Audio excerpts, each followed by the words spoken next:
mengingat, ada zikir, mengingat kepada Allah. Jadi taklim itu majelis zikir, maulid itu majelis zikir juga, karena di situ kita nyebut Allah dan nyebut Rasulnya. Walhasil majelis yang ingat kepada Allah dan ingat kepada Rasul namanya majelis zikir. Terserah nanti dalamnya. Ya, jadi ada namanya rumah makan. Dia mau jual sate ya rumah makan. Dia jual rawon ya rumah makan. Dia mau jual fried chicken ya rumah makan. Semua rumah makan. Rumah makan itu namanya. Di dalamnya ada tempat untuk memesan makanan. Mau bakso, mau gado-gado, mau masakan Jawa Timur, mau ikan bakar, itu terserah yang pemiliknya. Tapi kalau rumah makannya itu ya semua yang di dalamnya bisa pesan makanan. Warung, rumah makan, maka itu adalah tempat di mana orang bisa makan dan membayar. Jelas ya? Majelis zikir itu seperti rumah makannya. Rumah makan.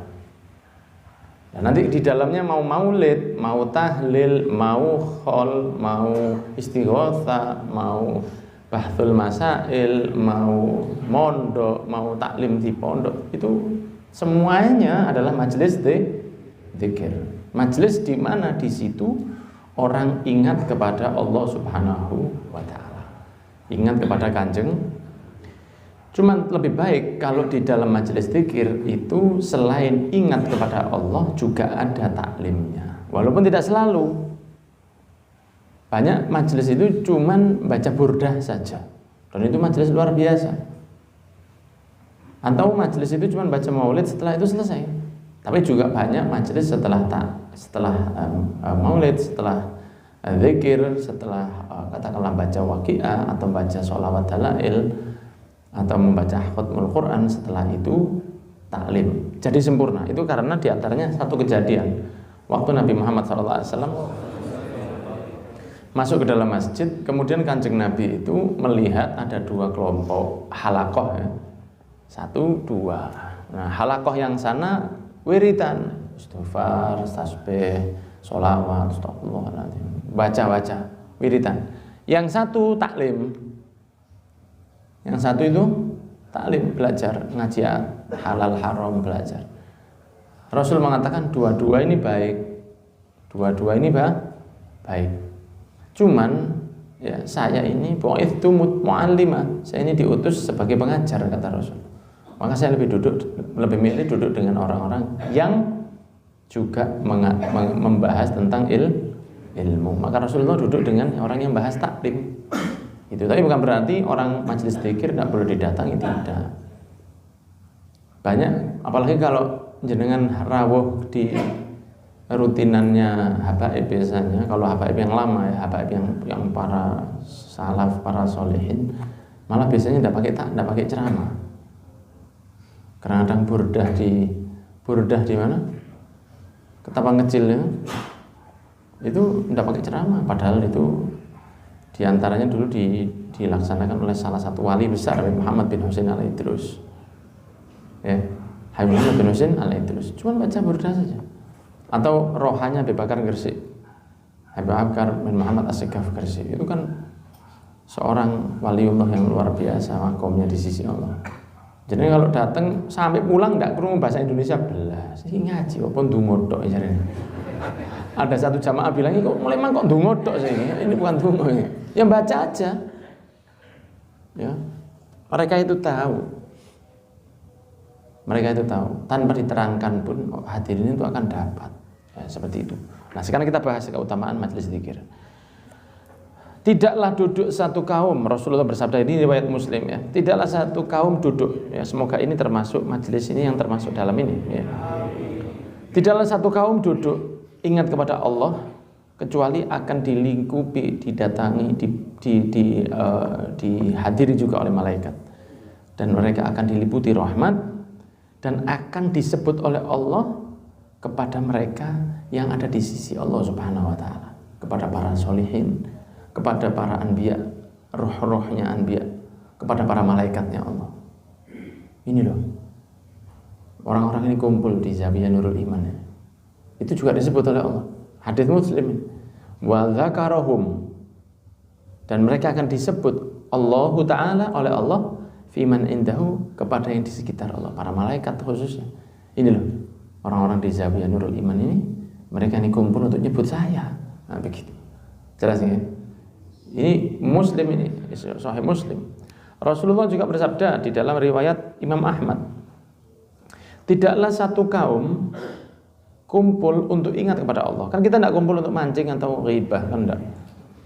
Tidak menginginkan kecuali hanya mendapat pahala dari Allah, mendapat keberkahan, atau sesuatu yang sifatnya kepada Allah. Apa kok? Kenapa kamu hadir majelis? Saya senang di situ banyak orang soleh. Itu sudah baik. Taklim tidak ngerti aku. Misalnya begitu. Saya senang kalau duduk di situ itu, kenapa? Karena aku ketemu konco-konco api-api itu. Aku kalau di situ hatiku kalau suka enak. Aku jadi iling nang Gusti.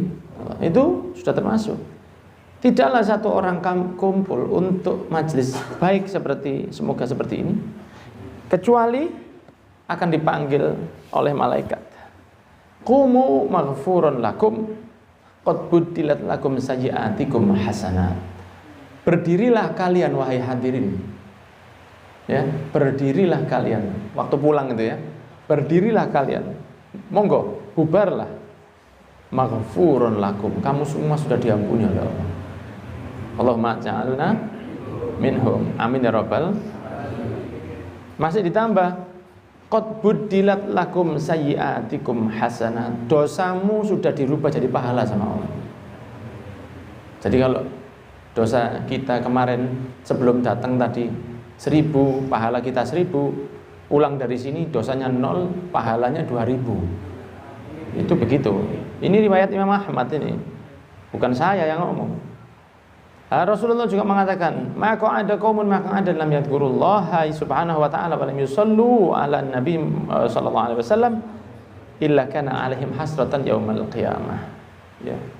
Ini dalilnya kalau kenapa orang kalau pulang itu biasanya Allahumma sholli ala sayyidina Muhammad. Biasanya kalau mau pulang setelah acara kan ada begitu. Ya, ini dalilnya. Tapi tidak ngawur orang itu. Tidaklah duduk satu kaum yang tidak nyebut Allah di situ, atau tidak nyebut Nabi di situ, kecuali perkumpulan itu akan jadi penyesalan nanti di hari kiamat. Gitu. Nanti mereka kalau kumpul-kumpul saja, duduk saja. Ya, Pak.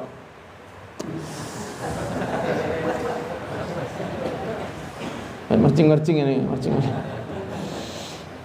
Duduk aja. Tidak ada pembahasan tentang Allah, tidak ada pembahasan tentang sabar, tidak ada pembahasan tentang syukur, tidak ada pembahasan tentang kebaikan. Ya.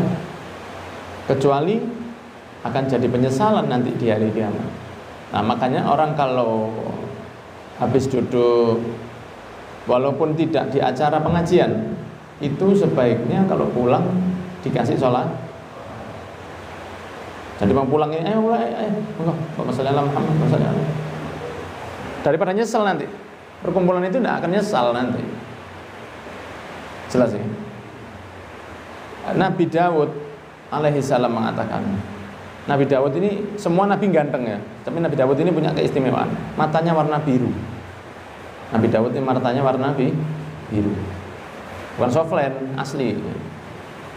Nabi Daud mengatakan, Ilahi Tuhanku, idza ra'aitani ujawizu majalisal dzakirina ila majalisil ghafilin. Ya Allah, kalau saya pindah dari majelis baik, saya duduk dengan majelis yang buruk, yang tadinya majelis ilmu, zikir, sekarang saya duduk di majelis ghibah atau majelis maksiat.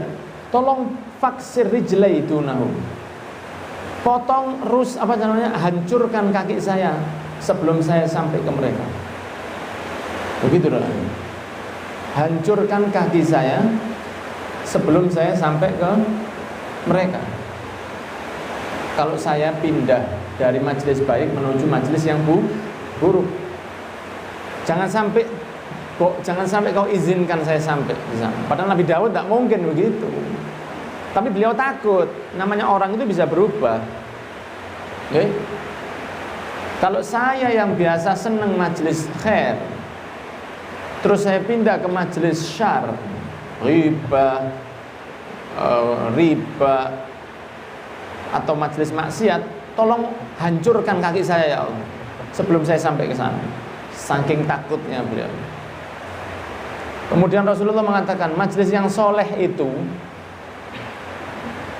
mengampuni atau menghapus dari seorang mukmin 2 juta majelis yang jelek. Ya. Majelis baik. Makanya Imam Habib Hasan bin Abdullah bin Umar Asy-Syatiri beliau mengatakan, majelis baik itu tidak hanya untuk orang yang hadir. Majelis baik itu bisa juga untuk mereka yang belum hadir. Begitu ceritanya. Seperti hujan, kata beliau Habib Hasan Asy-Syatiri rahimahullah rahmatan abrar. Seperti laut yang menguap, kemudian jadi gumpalan awan, kena angin, akhirnya mendung di satu tempat, hujan di tempat lain. Tapi keluarnya dari mana? Dari laut. Keluarnya kan dari laut. Yang kena hujan orang di sebelah sana. Begitu. Pengajian itu juga begitu. Orang yang hadir kajian di sini itu bukan manfaatnya itu hanya untuk yang hadir saja, tapi bisa orang di tempat lain itu mendapatkan manfaatnya, dan kita tidak tahu itu. Alhamdulillah. Nah, makanya kadang-kadang tahu-tahu ada orang yang kepingin ikut saya Pak, itu dibuka hatinya sama Allah. Yang dulunya itu tidak tertarik, tahu-tahu tertarik. Yang dulunya itu tidak peduli sama sekali, tahu-tahu peduli. Padahal sebelumnya dia tidak ada apa-apa, tahu-tahu moro-moro kepingin. Nah itu bisa jadi karena majelis-majelis yang ada itu membuat virus, seperti virus itu, pandemi. Tapi pandemi kebaikan, nular ke orang lain. Iya. Makanya majelis itu kalau dibuka, jangan pernah ada mengatakan begini, sono majelis kok sih buka mana? Itu jangan. Jangan pernah mengatakan seperti itu. Kan sudah ada majelis, kenapa buka lagi? Jangan. Walaupun cuma yang hadir 5 orang, jangan pernah mengatakan kenapa ada majelis lagi. Jangan. Kecuali kalau waktunya sama, itu yang ngadakan itu perlu direndam banyu pokari ya. Nah, kalau orang ngadakan kajian sama, harinya Senin ba'dal maghrib awal, sudah ada bertahun-tahun. Di dekatnya ada lagi Senin ba'dal maghrib juga lah, itu tidak benar. Itu tidak benar. Tapi kalau orang mau mengadakan majelis, jangan pernah Anda katakan wis akeh Pak, sudah banyak majelis itu. Jangan pernah begitu. Anda tidak tahu. Mungkin majelis itu nanti jadi besar. Mungkin majelis itu tempat rahmatnya Allah. Jadi kalau ada orang mau buka majelis, ya monggo. Pokoknya jangan buat masalah gitu. Jangan buat masalah. Majelis itu kan ada yang buat masalah majelis itu. Laki perempuan tidak dipisah dengan baik, itu masalah. Atau yang ngadakan bukan orang yang pernah mondok atau pernah khidmah atau pernah mencari ilmu. Bodoh semangat toh. Perlu dihati-hati. Pokok semangat. Nah ini hati-hati. Biasanya kok munggah mudun kadang gini. Kenapa? Basic itu perlu. Lah kalau orang yang gak mondok semua bisa ngadakan majelis, tidak semudah itu. Ini bukan buka warung, Pak. Ya. Kalau misalnya tidak ada basic pondok, tidak ada pernah khidmah di majelis, tidak pernah ngaji, tidak pernah ngajar, boleh ngadakan majelis, cuman bagian belakang layar. Tidak apa-apa. Bagian golek duit, ya, bagian nyiapkan sound, tidak ada masalah itu, kan bisa. Orang mau berbuat baik itu kan tidak ada batasannya yaitu yang namanya kun muhibbah, jadilah pecinta. Kemudian minta tolong ke asatid, tolong antum yang ngisi di sini. Ya, antum yang ngisi di sini. Kemudian itu enggak apa-apa. Tapi nek awake dhewe mokso ngajar, enggak karu-karuan, Pak. Iya, enggak karu-karuan. Kemudian sahabat Abu Hurairah mengatakan, orang-orang para ahli langit, penghuni langit itu melihat rumah-rumah di bumi yang menyebut nama Allah di dalamnya itu seperti kita melihat kepada bintang di langit. Kan titik-titik. Kalau di Indonesia ini tidak terlalu kelihatan bintang ya. Tidak terlalu kelihatan. Gugus yang terlalu banyak itu tidak kelihatan. Ya mungkin posisi kita. Tapi di belahan bumi langit seperti di Yaman itu bintang itu banyak banget, Pak. Banyak banget. Kalau ada bentuk itu kelihatan itu luar biasa banyaknya. Lah, orang langit, penghuni langit, malaikat itu melihat kepada orang-orang di bumi yang di dalam rumahnya itu ada Quran, ada sholat, ada zikir. Itu seperti kita melihat bintang yang di langit. Jadi kelap-kelip tapi tidak full. Ya ada yang tidak zikir, kan begitu. Ada yang gelap, ternyata apa? Alas. Ya itu. Iya. Dikatakan sahabat Abu Hurairah mengatakan, "Hei," kepada orang-orang di pasar. Ketika beliau melihat ke masjid, kok akhirnya beliau ke pasar. Sahabat Abu Hurairah setelah wafatnya Rasul. Sahabat Abu Hurairah mengatakan, "Hei orang-orang, kamu tuh ngapain di pasar? Ini loh, warisannya Rasul lagi dibagi di masjid." Bok mencolot, Pak. Ditinggal dagangan itu, berlari semua ke masjid. Masuk masjid, sahabat Abu Hurairah ngenteni di depan. Ini bukan ngeprank ya, tapi ini pembelajaran ya. Semua orang masuk, ditelok. Oh kau no, tidak ada emas, tidak ada baju, tidak ada tombak, tidak ada perisai. Dilihat, ditanya-tanya. Keluar lagi loh. Ya apa sih? Gimana? Kok tidak ada? Loh, ada, tidak ada. Ada bagi-bagi warisannya Rasul di dalam itu. Tidak ada baju, tidak ada emas, tidak ada apa, tidak ada pedang, tidak ada perisai. Loh, masa? Katanya sahabat Abu Hurairah. Iya, lah ada apa di dalam? Ya orang taklim, orang ngajar, orang zikir. Lah Rasul waris kenapa sih? Terus mulai orang-orang gini. Waduh, iya. Rasul mewaris kenapa? Mewariskan ilmu. Ya sudah, itu warisannya Rasul, kata Nabi Muhammad. Kata sahabat Abu Hurairah. Ya itu warisannya Rasul. Sekarang lagi diadakan kajian, kok kamu masih bingung ke pasar? Itu dulu begitu. Baru mereka, iya betul. Itu begitu. Nah, jadi kajian seperti ini adalah kajian warisan, bagi-bagi warisannya Kanjeng. Rasulullah juga mengatakan, sesungguhnya malaikat itu ada malaikat yang namanya malaikat sayyahin. Sayyahin itu yang keliling, terus keliling, tugasnya keliling. Ada yang tugasnya itu jaga neraka, ada yang tugasnya itu masuk ke Baitul Ma'mur tidak keluar lagi, ada yang tugasnya di surga, ada yang tugasnya itu di gunung, macam-macam. Ada yang memang dia untuk keliling saja, keliling terus malaikat itu. Namanya malaikat sayyahin. Kalau sudah ada majlis, dia mengatakan, fa idza wajadu qauman yadhkurunallah, kalau mereka sudah mendapati satu kumpulan eling Allah, saling memanggil satu sama yang lain. Halumu illa baqiyatikum. Ini datanglah kemari kalian kepada hajatmu. Ada di riwayatnya halumu ila hajatikum. Datanglah kemari kalian sesuai untuk mendapatkan hajat kalian. Malaikatnya itu turun. Fayaji'una fayahufuna bihi ila sama'id dunya. Sampai full nempel ke langit. Saking malaikat yang hadir. Ya. Saking banyak yang hadir. Maka setelah mereka balik ke Allah, ditanya sama Allah, dan Allah sudah tahu. Ya. Aisyah intaraktum ibadi yasna'un. Kamu lihat apa yang kamu lihat di dunia, di bumi apa? Kamu tinggal, mereka ngapain? Kata para malaikat, taroknahum yahmadunak wa yuhamidunak wa yumajidunak wa yusabbihunak, mengucapkan pujian untukmu, mengagungkan engkau dan bertasbih kepadamu.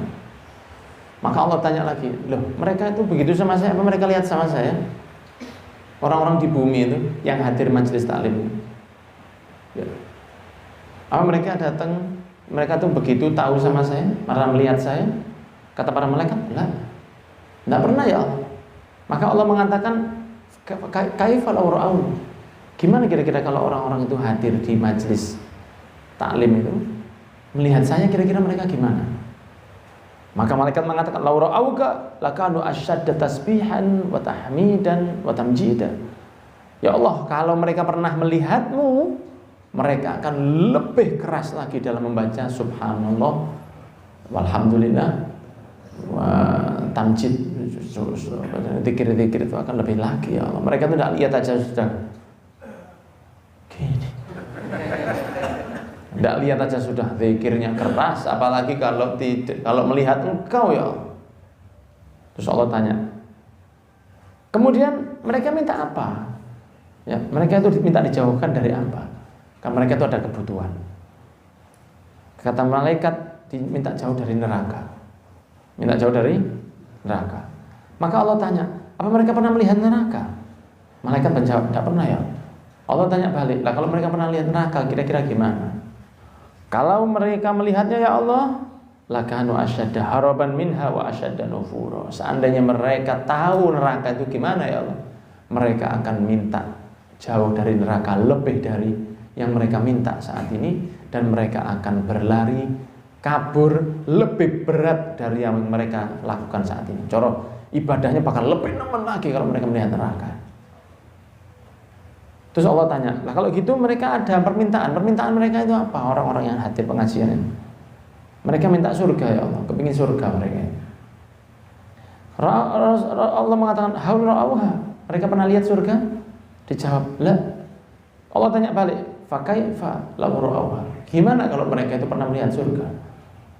Law ra'auha, kata malaikat, coba orang-orang itu jamaah Nurul Iman itu pernah lihat surga, lakanu asyadda 'alaiha hirsa, mereka akan lebih istiqomah lagi. Cara mari dohor ini sudah full. Coba mereka pernah melihat surga ya Allah, mereka akan lebih istiqomah lagi. Maka Allah bertanya, fa inni ushidukum, saya saksikan kepada kamu semua wahai malaikatku, anni qad ghafartu lahum, saksikan wahai semua malaikatku, saya sudah ngampuni mereka itu semua. Amin ya rabbal. Jual minyak wangi. Nah, acara-acara itu kan begitu. Ada yang datang itu cuma ngecek sound saja. Wah, iya, kan ada yang kalau misalnya pengajian sound yang nyewa, biasanya yang bagian ngecek sound itu dia main HP, rambutnya abang, celonoan. Ya kan begitu.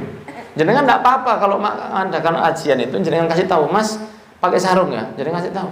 Tukang foto itu kalau hadir kajian, misalnya jenengan ada acara nikahan anak jenengan atau mantu, jenengan bilang, Mas, bagian apa? Kameramen itu jenengan kasih tahu, tolong ya, sampean pakai kopiah. Kan biasanya mesti sing ngono gak kopiahan klambine ndek kok ngene lho, kabeh iki ndeso aku tok sing keren. Kalau kamu kira enggak jadi pegawai kamu. Nah, katakan, Mas, tolong ya, nanti sampean kalau bagian mau ambil foto, kamera, pakai kopiah. Ini kajian, ini pengajian. Gak bakal tambah jelek shootinganmu kalau kamu kopiah. Jadi jenengan sama edukasi juga. Jangan dibiarkan. Atau yang bagian ngecek sound. Yang bagian ngecek sound, kalau sudah selesai acara itu biasanya lagunya TikTok, mesti sudah. Ya apa caranya kocone wong itu pecah. Baru zikrullah 2 jam, pulangnya dikasih lagu TikTok sekeras-kerasnya sudah. Itu anak kasih tahu, kalau sudah pulang, jenengan kasih lagunya, jangan lagu-lagu itu, jenengan boleh kasih lagunya Maher Zain atau lagunya Habib Syed, itu lebih baik, atau qasidah-qasidah yang ada tujuannya, zikir atau nasihat. Jangan dikasih lagu-lagu ini, tidak apa-apa, wong jenengan bayar kau. Jangan begini, apa cari? Kan orang tidak peduli itu kadang-kadang. Nikahan itu loh, lagunya rock, lagunya, ya. Nikahan itu, sing nikah itu berbekan sampean. mangan rawon ini gak enak. Lah kalau misalnya orang sambil baca gini, sambil makan rawon di waktu bubuan itu, waktu nikahan itu, kemudian dia membaca misalnya Subhanallah, hatinya ikut Alhamdulillah, itu kan dapat pahala. Dia enggak, kadang-kadang orang ucap dengan lisannya, hatinya lupa. Itu dia enggak pakai lisan tapi hatinya ingat. Sing cerdas ngono. Subhanallah. Mungkin dia diam gini tapi hatinya gini. Ikut itu. Biar aja. Tetap aja pakai hadro, jangan sepi-sepian diam-diaman. Krungu kecapane wong. Kasih musik, nggak apa-apa. Musik yang mengingatkan kepada Allah. Misalnya, Isfa'lana, lana. Itu kan Isfa'lana, ya Allah berikan syafaat kepada kami ya Rasulullah. Ya Rasulullah, ya Nabi, ya Rasulullah. Dia nyebut itu. Allahu ya Allah. Itu kan ikut Allah. Zikir itu, tapi dibantu, dia tidak sadar tapi dipaksa. Lah kalau Anda kasih lagu in the final count, wah ya, dia nyanyi juga dia nyanyi, tidak ada artinya, tidak ada tujuannya, buat apa? Ya itu bisa dimulai juga begitu. Katanya gini, ya Allah adanya bagian ngecek sound mungkin, tidak niat hadir ya Allah. Ada yang bagian jual kopiah saja ya Allah, tidak niat hadir itu.